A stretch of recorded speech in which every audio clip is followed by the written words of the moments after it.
A long time ago, in a galaxy far, far away.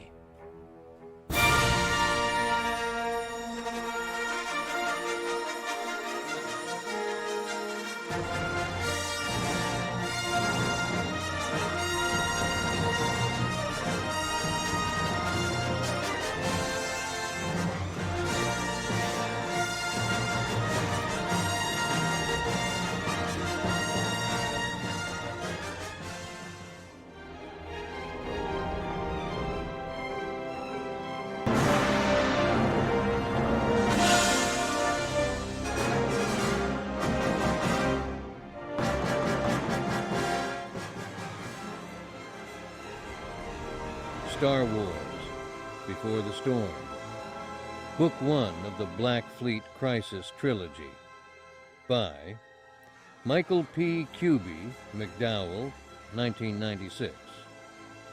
Created and read by the Archivist Publishing.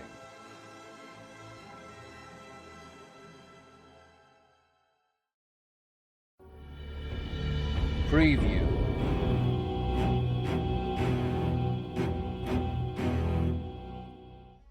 The year is 16 ABY. Since the Empire has been vanquished, the New Republic has entered an era of tranquil harmony under the leadership of the Jedi Knights. Then, a series of events disrupts the hard-won peace, resulting in political crisis due to a military threat from the little-known xenophobic species, the Yevithan. The Viceroy of the Yevithan Protectorate, Neil Spar, represents more worlds, greater riches, and more advanced technology than any who have come to Coruscant in the last 12 years. The Galactic Senate knows the Yevithan and their Duscan League would be a valuable member of the New Republic, but Spar has not come to Coruscant to discuss membership. His species considers all others vermin, and he has come with a far deadlier plan in mind. Meanwhile, a restless Luke meets an enigmatic Falanasi woman who claims knowledge of his mother. In a desperate and dangerous quest, he journeys to the Falanasi homeworld, where his every belief about the use of the Force is about to be challenged.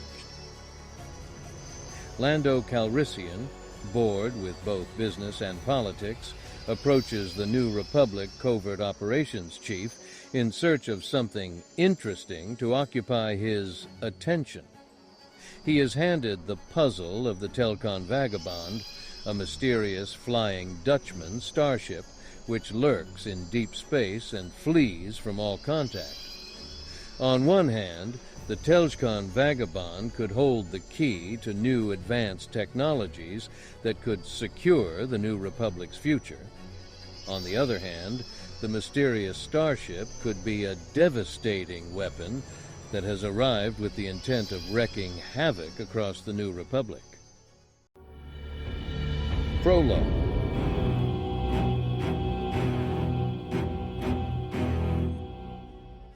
The Empire's orbiting repair yard at N'Zoth, codenamed Black 15, was of standard Imperial design, with 9 great shipways arrayed in a square. On the morning of the retreat from N'Zoth, all 9 slips were occupied by Imperial warships. Under most circumstances, 9 Star Destroyers together would have been an intimidating sight to any who might come under their guns. But on the morning of the retreat from N'Zoth, only one of the 9 was ready for space. That was the sorry assessment of John Parrott, commander of the Imperial garrison at N'Zoth, as he looked out on the yards from his command center.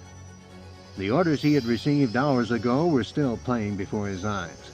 You are ordered to evacuate the planetary garrison to the last man, at best possible speed, using any and all ships that are space-worthy. Destroy the repair yard and any and all remaining assets before withdrawing from the system. Parrott's assessment was shared by Nil Spar, master of the Yevithan Underground, as he rode the work shuttle up from the surface with the first commando team. The orders he had given hours ago were still ringing in his ears. Notify all teams that an Imperial evacuation has been ordered. Execute the primary plan without delay. It is our day for retribution. Our blood is in those vessels, and they will be ours. May each of us honor the name of the Yevithan today. 9 ships, 9 prizes. The most badly damaged, Redoubtable, had taken terrible punishment in the retreat from Endor. The others ranged from old medium cruisers being upgraded and recommissioned to the EXF, a weapons and propulsion test bed built on a dreadnought hull. The key to them all was the massive Star Destroyer Intimidator, moored at one of the open slips. Spaceworthy but completely unblooded, it had been sent to Black 15 from the Corps for finish work, to free up a super-class shipway at the command's home shipbuilding yard. There was more than enough room aboard it for the garrison, and more than enough firepower aboard to destroy the yard and the hulls within. Parrott transferred his command to the bridge of the Intimidator within an hour of receiving his orders. But Intimidator could not leave the yard as quickly as Parrott would have liked. He had only 1/3 of a standard crew aboard, a single watch, too few hands to quickly ready a ship of that size to fly free. Moreover, 9 of every 10 workers on Black 15 were Yevithan. Parrott despised the gaudy-faced skeletons. He would have liked to seal the ship in the interest of security, or to draft additional work details in the interest of speed. But either act would prematurely alert the Yevithan that the occupation force was leaving N'Zoth, threatening the withdrawal from the surface. All Parrott would do was call a surprise departure drill and wait out its lengthy checks and countdowns, letting the normal work details continue until the troop transports and the governor's shuttle had lifted off and were en route. Then, and only then, could his crew close the hatches, cut the moorings, and turn its back on N'Zoth. Nil Spar knew of Commander Parrott's dilemma. He knew all that Parrott knew, and much more. For more than 5 years, he had worked to position allies of the underground throughout the conscript workforce. Nothing of importance happened without Nil Spar swiftly hearing of it, and he had taken the information he had collected and woven it into an elegant scheme. He had put an end to the rash of minor mistakes and accidents, demanding that those who worked for the Empire show diligence and strive for excellence, while learning everything they could about the ships and their operation. He had seen to it that the Yevithan made themselves indispensable to the Black Fleet's yard bosses, and earned the trust of its commanders. It was that trust which had allowed the work slowdown in the months since the Battle of Endor to go on unquestioned. It was that trust which had given his Yevithan the run of both the yard and the ships moored in the slips. And it was the patient and calculating exploitation of that trust which had brought Nil Spar and those who followed him to this moment. He knew that he no longer need fear the Harridan, the Victory-class Star Destroyer that had been protecting the yard and patrolling the system. The Harridan had been ordered to the front 3 weeks ago, joining the Imperial force fighting a losing rear-guard action at Notok. He knew that Parrott could not seal the Intimidator against his men, even by ordering a battle station's lockdown. More than a dozen external hatches in Sections 17 and 21 had been rigged by Yevithan technicians to report that they were secured when they were not, and to report that they were closed when they were not. He knew that even if Intimidator got free of the slip in which it was moored, it would not have a chance to escape or turn its guns on the abandoned vessels. The packages of explosives concealed inside Intimidator's hull would break it open like an egg the moment its shields went up and blocked the signal that was safing the bombs. As the work shuttle neared the receiving dock, Nil Spar felt no fear, no apprehension. Everything that could be done had been done, and there was a joyful inevitability about the fighting to come. He had no doubt what the outcome would be.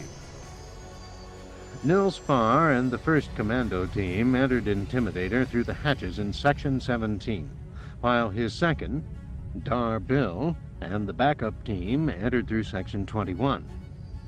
There was no talking. None was necessary. Every member of both teams knew the layout of the ship as well as any Imperial crewman. They moved through it like ghosts, down corridors closed or cleared by friends on work details, through crawlways and up access ladders that appeared on no construction blueprint. In minutes they had reached the bridge without ever being challenged or drawing a weapon or firing a shot.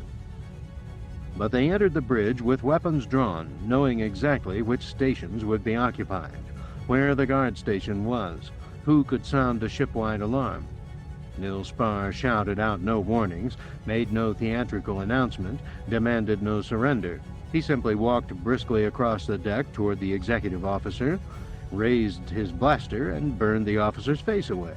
As he did, the rest of the team fanned out behind him, each to his own assigned target. 6 of Intimidator's bridge crew were struck down in the first seconds, sitting at their stations, because of the power that rested at their fingertips. The others, including Commander Parrott, quickly ended up face down on the floor, hands bound behind them. Taking the ship was not difficult. Timing the raid to avoid retribution had always been the challenge. Signal from the governor's shuttle. Called out a Yevithan commando, slipping into the seat at the communications station. The transports are leaving the surface. No trouble reported. Nil Spar nodded approvingly. Acknowledge signal. Advise the crew that we are moving out to pick up the garrison. Notify the yard that Intimidator is leaving. Like a cluster of insects returning to the hive, the fleet of Imperial transports rose from Nazath toward the great dagger-shaped Star Destroyer. More than 20,000 citizens of the Empire were crammed into the insect fleet. Soldiers and bureaucrats, technicians and families, Up in all hangars. said Nil Spar. Their destination in sight, the transports slowed and began to align themselves on approach vectors, Activate all auto-targeting batteries. said Nil Spar. There was a collective gasp from the prisoners on the bridge, who were watching the same display screens as the Yevithan commandos who now occupied their stations. You're all cowards. Commander Parrott called out to the invaders, his voice bitter with contempt and anger. A real soldier would never do this. There's no honor in killing the defenseless. Nil Spar ignored him. Lock on targets. You vicious, pathetic fool. You've already won. How can you justify this? Fire. Said Nil Spar. The deck plates barely vibrated as the gun batteries erupted,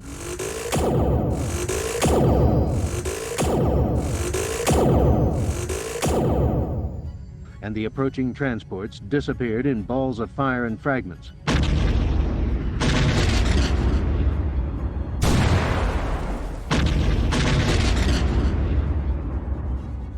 It did not take long.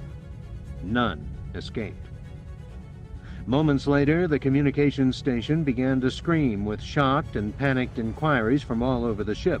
There had been many witnesses to the carnage. Nil Spar turned away from the tracking display and crossed the bridge to where Commander Parrott lay on the decking.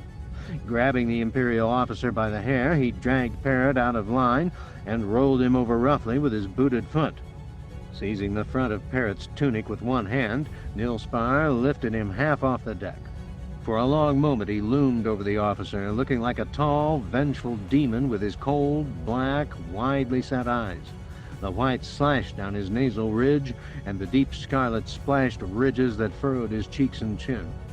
Then, hissing, the Yevithan made a fist with his free hand and cocked it back. A sharp, curving dew claw emerged from the swelling at his wrist.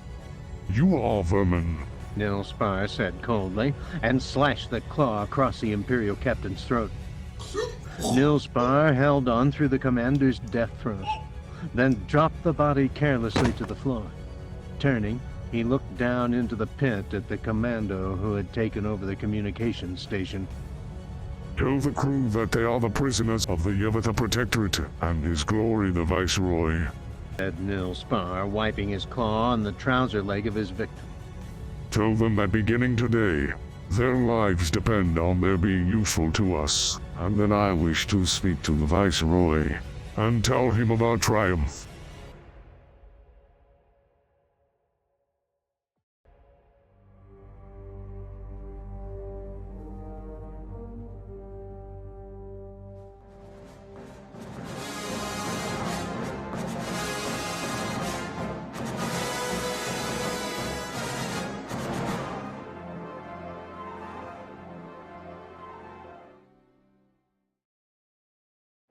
This unabridged audiobook was developed 100% using artificial intelligence to generate realistic and familiar voices.